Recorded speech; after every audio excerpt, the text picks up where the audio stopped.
আসসালামু আলাইকুম রহমতুল্লাহ। আমরা আরেকজন পছন্দের মানুষকে পেয়েছি যিনি সহকারী শিক্ষক ধর্মের ভাইবা দিয়ে এসেছেন, তা আমরা ওনার থেকে ওনার অভিজ্ঞতাটুকু জেনে নেব ইনশাআল্লাহ।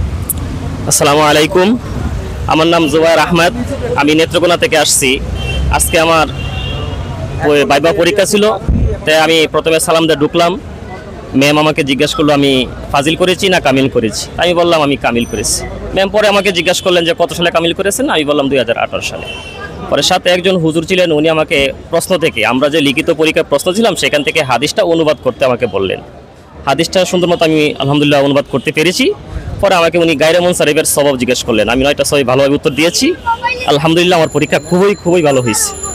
জি, ধন্যবাদ ভাইকে আমাদের সুন্দর মতামত জানানোর জন্য। তো আমরা এবার যে আমাদের আরেকজন পছন্দের মানুষ থেকে ওনার ভাইবা অভিজ্ঞতাটা নিব।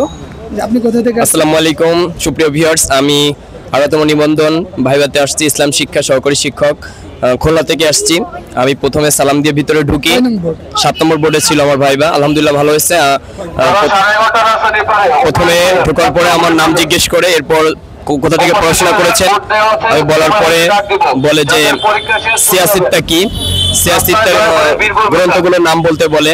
এরপরে তিরমিজি জামে না সুনান এটা জিজ্ঞেস করে, জামে হওয়ার শর্তগুলো জিজ্ঞেস করে, সুনান কি।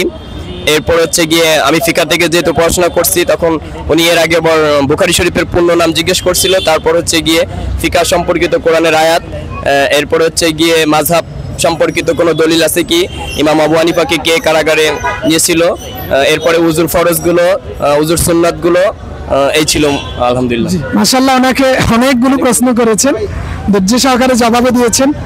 জি, ধন্যবাদ।